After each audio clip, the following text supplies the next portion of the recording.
খবর দিন ভোরের শুরুতেই অস্ত্র আর কার্তুজ উদ্ধারের খবরে নজর রাখতে হবে। তার কারণ আগে ৫ জন গ্রেপ্তার হয়েছিল, আরো একজন গ্রেপ্তার।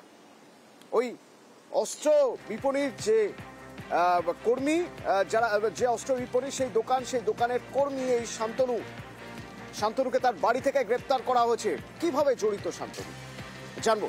রৌনক রয়েছে আমার সঙ্গে সরাসরি। রৌনক, দেখো, একেবারেই এর আগে যে 4 জনকে গ্রেফতার করা হয়েছিল এবং গতকালকে ফারুক মোল্লা নামে একজনকে গ্রেফতার করা হয়েছিল, তার কাছ থেকে 2 নলা একটি বন্দুক পাওয়া যায় এবং এসটিএফ এর এই যে অভিযান, সেখানে কিন্তু 2টি বন্দুক উদ্ধার করেছে বেঙ্গল পুলিশের স্পেশাল টাস্ক ফোর্স। জানা যাচ্ছে এই দোকান থেকেই এই যে 2 নলা বন্দুকগুলি বেআইনিভাবে পাচার হয়েছিল এবং একদিকে যেমন দোকানের কর্মচারী জয়ন্ত দত্তকে গ্রেফতার করা হয়েছিল, সে যেমন কার্তুজ পাচার করতো, এই শান্তনু সরকার একইভাবেই আর্মসগুলো বেআইনিভাবে দোকান থেকে পাচার করত। জয়ন্ত দত্তকে জিজ্ঞাসাবাদের পরই কিন্তু এসটিএফ এর কাছে এই তথ্য আসে এবং সেই মতোই গতকাল রাতে বারাইপুর এলাকার চাম্পাহাটিতে তার বাড়িতে গিয়ে তল্লাশি অভিযান চালায় এবং সেখান থেকেই এই যে অস্ত্র বিপণন দোকান বিবাদীবাগের, সেই দোকানের দীর্ঘদিনের কর্মচারী শান্তনু সরকার, তাকে গ্রেফতার করা হয়। গত পরশু যেদিন এই ঘটনা ঘটে, বিকেল বেলাতেই কিন্তু এসটিএফ এই দোকানে গিয়ে তল্লাশি অভিযান চালায়। সেখানে দেখা যায় যে রেজিস্টারে যে সমস্ত কার্তুজের স্টক রয়েছে, তার সঙ্গে বর্তমান দোকানের যে কার্তুজ বা আর্মসের স্টকের একটা বিশাল গরমিল রয়েছে। কোন রকম এসওপি মেনে কিন্তু এই রকম ভাবে আর্মস বা কার্তুজ বিক্রি হয়নি। সেখানেই কিন্তু এসটিএফ এর সন্দেহ জাগে যে শুধুই কি 200 রাউন্ড কার্তুজ বা 2খানা অস্ত্র, নাকি এই যে কারবার, বেআইনিভাবে অস্ত্র পাচারের কারবার দীর্ঘদিন ধরে চলছিল। তা সেই কারণেই কিন্তু জয়ন্ত দত্ত, যাকে প্রথম দিনই গ্রেফতার করা হয়, তাকে জিজ্ঞাসাবাদ করা হয়। সেখান থেকেই এই শান্তনু সরকারের নাম সামনে আসে এবং জানা যাচ্ছে এই শান্তনু সরকার যে 2টি অস্ত্র উদ্ধার হয়েছে ইতিমধ্যে এই অভিযানে, সেই অস্ত্রগুলি এই শান্তনু সরকারের হাত দিয়েই কিন্তু দোকান থেকে বাইরে পাচার হতো। সেক্ষেত্রে দোকান মালিক কি বিষয়টি নিয়ে অবগত ছিলেন না, এটাও কিন্তু একটা প্রশ্ন উঠছে। সেই কারণে আজই এসটিএফ এর যে দপ্তর, সেখানে দোকানের মালিক সহ আরও বেশ কিছু কর্মচারীকে তলব করা হয়েছে জিজ্ঞাসাবাদের জন্য। কিভাবে এইরকম একটা লাইসেন্স প্রাপ্ত দোকান থেকে বেআইনিভাবে অস্ত্র এবং কার্তুজ বাইরে পাচার হতো, বা শুধুই কি এই 200 রাউন্ড কার্তুজ কিংবা 2টি আগ্নেয়াস্ত্র, এছাড়াও কি আরও বেশ কিছু কার্তুজ এবং আগ্নেয়াস্ত্র বাইরে পাচার হয়েছিল, বা হলেও কোথায় কোথায় হয়েছে, কোন কোন জায়গায় এই পাচারকারীরা যুক্ত ছিল এবং তাদের মোটিভ কি ছিল, সমস্ত বিষয় কিন্তু স্পেশাল টাস্ক ফোর্স খতিয়ে দেখছে এবং সেই বিষয়কে সামনে রেখেই দোকানের মালিক সহ কর্মচারীদের আজই এসটিএফ এর যে দপ্তর, সেই দপ্তরে তলব করা হয়েছে। শান্তনু সরকার যাকে গ্রেপ্তার করা হয়েছে, রৌনক, এই যে শান্তনু সরকার যাকে গ্রেপ্তার করা হয়েছে, তার মা কি বলছেন একবার শুনবো আমরা। আমাকে সকালবেলা ফোন করে ডাকলো, আমি আসলাম, বলে মেয়ে তুমি এসো, মেয়ে দুটোর কাছে থাকো। ছেলে এনসিদাতে কাজ করতো। এনসিদা বন্দুকের দোকান। না না না না, ওসব কোনো খবর, ওর ভেতরে কোনো খবরই নেই বাবা। ও খুব ভালো ছিল, ও একদম নিডি ম্যান যাকে বলে। এর আগে কি কখনো পুলিশ ধরেছিল? না না না না, কোনো দিন এরম কেস হয়নি। আমিও তো ডেলাউসিতে কাজ করতাম, কোনো দিন ওর কোনো ব্যাড রিপোর্ট পাওয়া যায়নি। এই যে একটা ব্যবসা, অর্থাৎ সরাসরি দোকান থেকে কেউ না কিনে বরং ঘুর পথে সেটা বিক্রি হচ্ছে, এই নেটওয়ার্ক এক অদ্ভুত নেটওয়ার্ক। এই নেটওয়ার্কে দোকানের কর্মচারীরা যেমন রয়েছেন, তেমনি আরো অনেক মানুষ জড়িয়ে রয়েছেন। হাত বদল যতবার হয় ততবার অস্ত্র বা কার্তুজের দাম আরো বেড়ে যায়, অনেক সময় দ্বিগুণ পর্যন্ত হয়ে যায়। কিভাবে? অমিত রয়েছে আমার সঙ্গে ফোনে। অমিত, এই কারবার কিভাবে হতো, কিভাবে অস্ত্রের দাম বেড়ে যেত?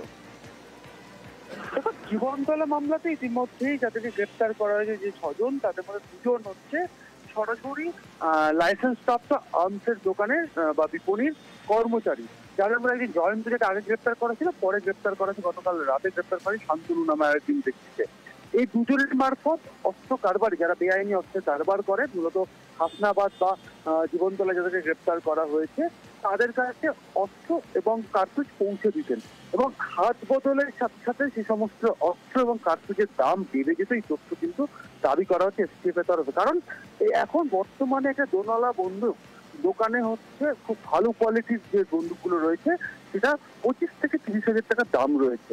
সেটি যখন বেআইনি ভাবে এই জয়ন্ত বা শান্তনু মারফত কোনো বেআইনি অস্ত্র কারবারির হাতে গিয়ে পৌঁছচ্ছে, সেটা তারা কিনতে হচ্ছে 50,000 টাকা বা 60,000 টাকা, অর্থাৎ 2 থেকে 3 গুণ দামে।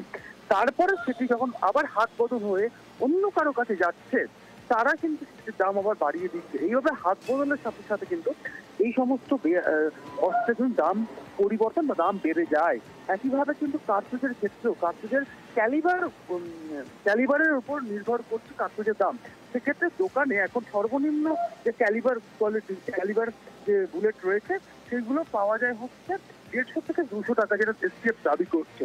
সেক্ষেত্রে সেই সমস্ত এইরকম মানে 150-200 টাকার ক্যালিবার বুলেট, সেগুলোকে যখন এরা বেআইনিভাবে বাইরে বিক্রি করে দিচ্ছেন, সেক্ষেত্রে সেগুলো 500 থেকে 600 টাকা এবং কখনো কখনো চাহিদা মতো দাম তারা নিচ্ছে। চাহিদা মতো দাম কখন দেওয়া হচ্ছে, সেক্ষেত্রে এসটিএফ দাবি করছে যদি কোনো একটা ডাকাতের গ্যাং তাদের ইমিডিয়েট কোনো পরিকল্পনা রয়েছে অপরাধ করার, সেক্ষেত্রে তাদের ইমিডিয়েট বা খুব শীঘ্রই আগ্নেয়াস্ত্র বা এরকম বুলেট প্রয়োজন, সেক্ষেত্রে চড়া দামে এদের কাছে কিন্তু বিক্রি হচ্ছে বা তারা চড়া দামে কিনছে। এইভাবেই কিন্তু দাম নির্ভর করছে বেআইনি অস্ত্র মার্কেটে।